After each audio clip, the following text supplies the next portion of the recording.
This video is about the gifts and the letters for Owen on his 4th birthday. I don't recall how I came up with this idea, but instead of just giving Owen and his brother Jack gifts for Christmas or for their birthdays, I came up with the ingenious idea of giving them gifts and then accompanying the gift a letter from the person responsible for that item that they got. In the past, Owen has gotten letters from Vincent van Gogh on 2 paintings that he has received from Van Gogh. Owen has also received letters from Charles Darwin for the fossils that Charles Darwin has given him. Owen has also received a letter from Abraham Lincoln talking about collecting Lincoln pennies. And it's at one level, it's just a cute way of giving gifts. In another way, it's an educational tool to help the child learn something about whatever the gift was. On his 4th birthday, Owen just turned 4. He received a letter from Thomas Jefferson, Vincent van Gogh, and also Charles Darwin. And a year ago, they were into collecting coins, and they received a couple dollars worth of pennies along with the folders that you put the pennies in for the particular year and where they were minted. This year, we've moved up the academic or the economic ladder, and they are now collecting, Jack and Owen, nickels. And Thomas Jefferson wrote a letter to Owen about collecting nickels. When I was a young kid, we had folders, cardboard folders that you could put the nickels or whatever coin in, but now they have a kind of a fancier folder with the actual very large nickel with the face of Thomas Jefferson.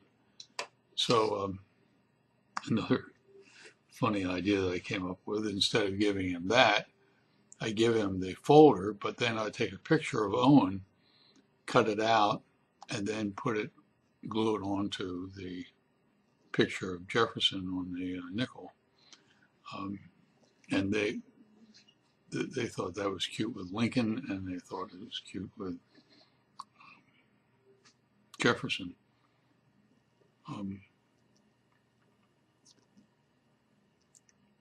Owen and his brother Jack know dozens upon dozens of famous paintings and who it was that painted that painting.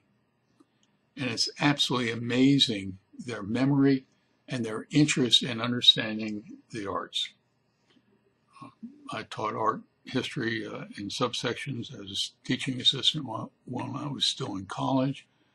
And for the past 20 years, I've taught art history at 3 different universities.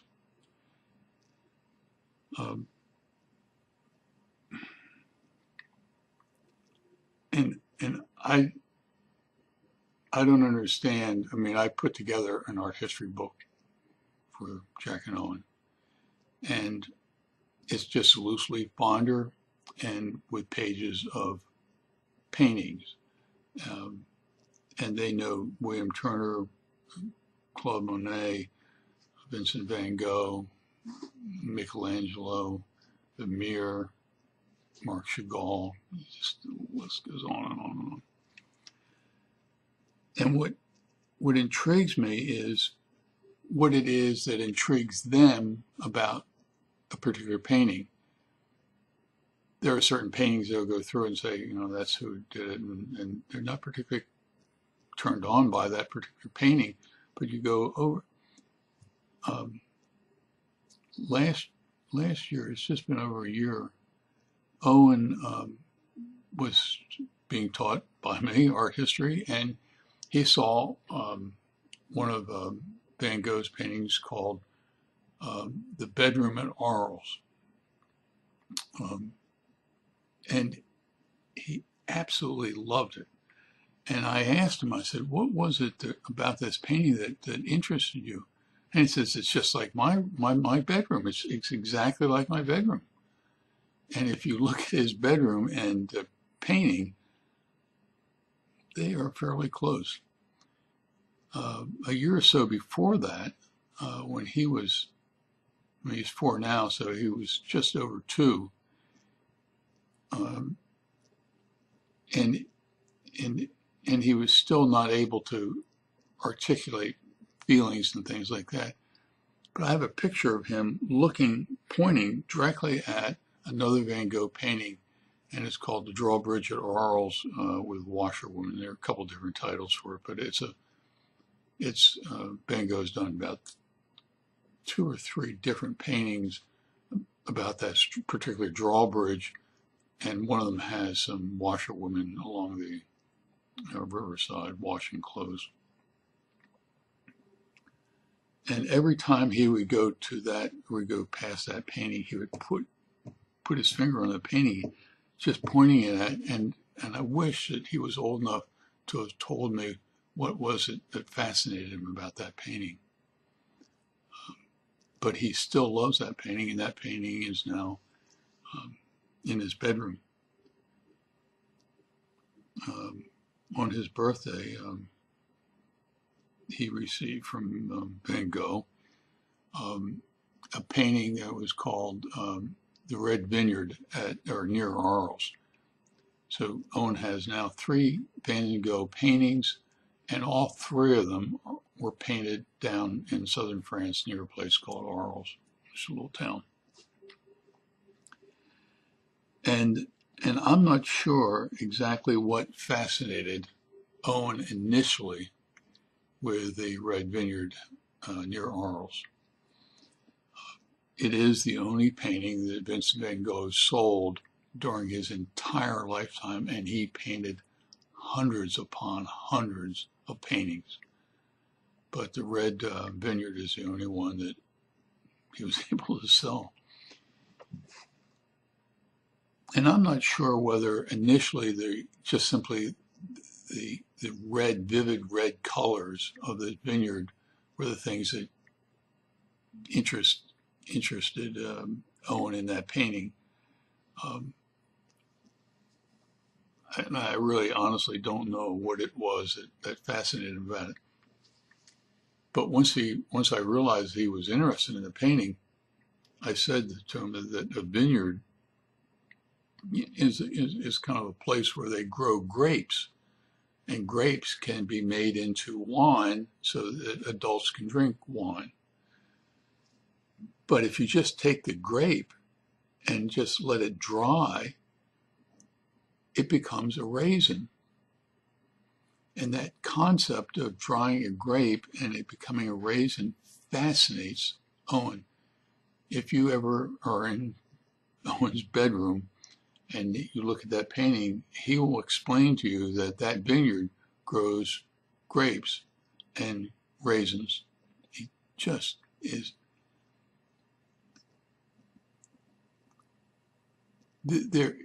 Young children have a quest to understand something, and once they get it, they get excited about the understanding that they have.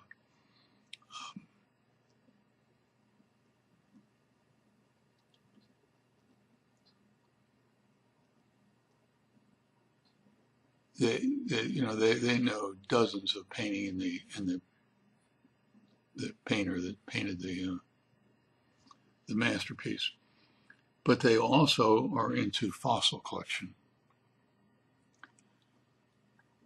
And Owen has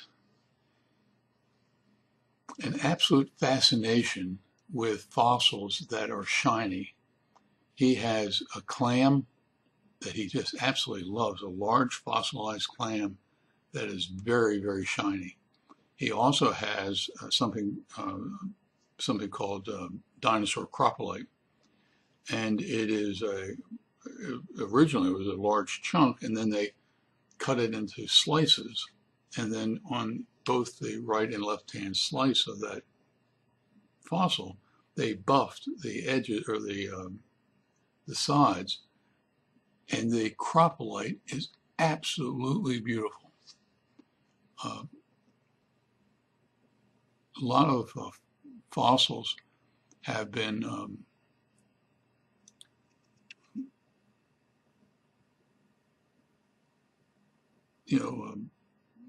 cut up and polished and buffed up, and have been used in jewelry, and it is really absolutely beautiful. For those of you who do not know what cropolite is the technical term for what is called dinosaur dung. When I explained that to Owen several years ago when he got the cropolite, I told him what it was. It was fossilized dung. I said, and he says, it's kind of like poop, isn't it? And so he calls it dinosaur poop. But he loves his dinosaur poop because both sides of the piece are buffed so shiny that he's just fascinated by the shininess. And I think it's also feeling the shiny or the smooth surface, that something about it that he likes. So this birthday, on his 4th birthday, Charles Darwin wrote him a letter and said, I'm sending you actually 3 things. A little arrowhead, which is really not fossil, but he got a trilobite, a fairly good sized trilobite, probably 3-inch long trilobite. And he and his brother Jack know all about trilobites. They have probably half a dozen trilobites in varying sizes in their collection. And I told him that when I had 4 years of college, 4 years of grad school, and 4 years of postgraduate school. And in all those more than 12 years, I had 1 science class. But that science class was geology. And they know fossils. But at any rate, the other fossil that he got along with the trilobite, and one other thing, I told them the story, and they enjoy this story. I told them about the first time when they got trilobites, and I said, when I was in college, the professor that I had for the class told the entire class, anybody that finds a trilobite will get an A for the semester. And they think it's kind of funny because I didn't find a trilobite and I did not get an A. But he got this for his birthday this year, about probably a 3-inch long trilobite, and it's very nice trilobite, and you can see all why they call it a trilobite by the way it's divided into 3 parts. And he also got something called an ammonite, which is the word that we're familiar with is, or the words, is a chambered nautilus. And they have probably 3 or 4 chambered nautiluses or ammonites in their collection now. And they have a window box that's probably 2 foot wide and 2 foot long and about 4 inches deep. And in this window box, it's all divided into sections. And so each of the sections will have some particular fossil in it. And so he loves fossils that are shiny. And so along with a trilobite, which isn't particularly shiny, I got him an ammonite that was a chambered nautilus. And he loves anything shiny, but I think it's also the texture, the smooth feeling of rubbing your fingers across this fossil that is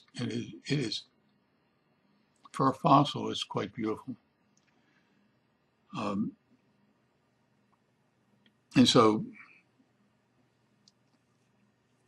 they opened the gift, and their mother would read the letter to them. Dear Owen, happy birthday on your 4th birthday, da da da da da, signed whoever.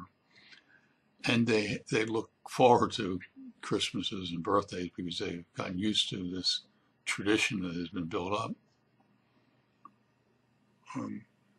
So we opened all the gifts, he and his brother, and the letters are read, and then we went back to playing. And in the meantime, I decided it was a good idea for me to pick up on the family room's floor, the 2 trilobites for Owen, the 2 trilobites for Jack, and the 2 arrowheads for one each of the boys, and take it up put it in Jack and Owen's fossil collection, which is stored in Jack's room. So I went up there and was starting to open the box to put these fossils in because I didn't want them to get lost around the house. And Owen came in and asked me what I was doing, and I told him, I said, I didn't want these fossils to get lost or, you know. So I said, you can help me put them in the box. So he was willing to do that. So I gave him 4 fossils, 2 of Jack's, 2 of his, and the arrowheads, gave them to him, and I opened the box. And then he would give me 1 fossil at a time, and I'd put them in the section where they belong. Got all finished with 1 exception, and the exception was the ammonite, the shiny ammonite or chambered nautilus. And Owen was not interested in putting it in the box. What he was more interested in doing was getting into the box, and he was rooting through the box looking for something. And I just sat back. I did not know what he was doing, but I thought, he's interested. Let him explain it when he finds out or when I find out what he's doing. And a year or so ago or more, Jack got another ammonite. And this ammonite is really small, but it is absolutely beautiful. And it's probably about 1 inch high. And what they've done is they put it on a little bamboo box, and the ammonite is cut vertically so that you have 2 halves of the ammonite, kind of like opening a clamshell. So you see the chambers in this kind of a circular pattern on each side of this ammonite that was cut or sawed in half.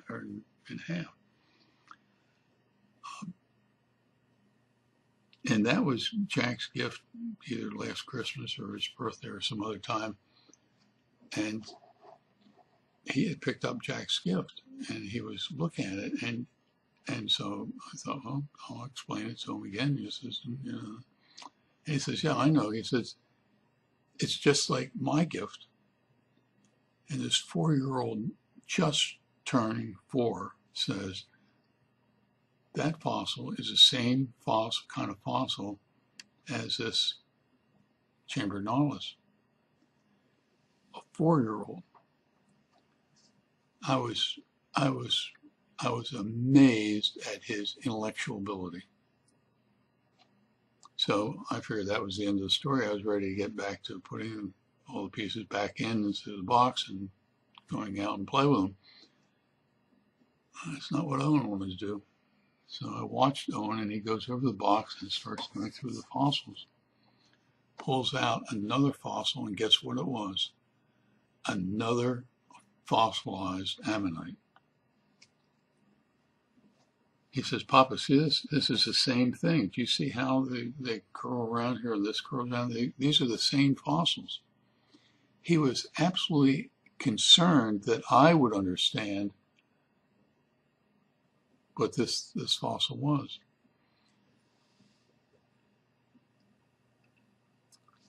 Put that second ammonite back in the box and starts rooting through the rest of the box and finally finds the one he's looking for. And this ammonite is probably 3 inches in diameter, and it isn't shiny. It's kind of coarse like sandpaper, and it's beige. But it's one of their largest fossils in their collection, and it's a nice ammonite. Owen pulls that out of the box, says, "Put your hand out." I put it out, and he put the ammonite in my one hand, and then had me turn over my other hand and gave me his ammonite.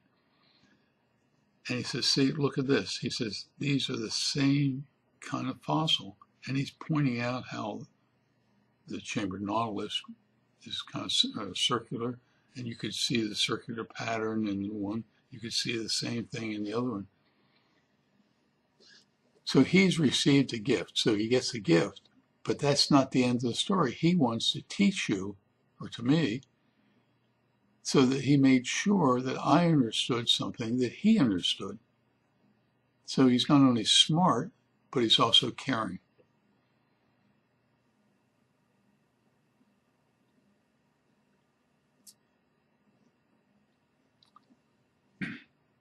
And so, and that's for you, who most of you don't know Owen or his brother Jack. That's just a nice, cute story. And it's a kind of a cute story that I will never forget as long as I live. But in a significant way, it's really just a backstory because you don't know them. But you do have children, or you have grandchildren, or you have children in your neighborhood that could be your Owens and your Jacks. And you have an opportunity to do anything with them, anything that they want to learn about. Painters, fossils, space exploration, anything. Younger, the better. They want to learn. And so this is a cute little story about one of my grandson's birthday. But it's more than that to you, because this story can be the thing that stimulates you to do similar kinds of things with those kids who are close to you. So what I'd like you to do is to think about how you can help younger children learn and to learn and to get excited about the learning process. Thank you for listening to me give you kind of this introduction to Owen's birthday, and the article is really the letters from Darwin and Van Gogh and Lincoln, and they're interesting because they're not just happy birthday Owen, but they're also kind of a history lesson for him, so that he can understand as a 4-year-old, and then when he's 10 or 15 or 20 years old, he'll understand it more clearly as he grows up. But it's all there, and so thank you for the time. And but I would really encourage you to do a similar kind of thing. So in the meantime, you take care.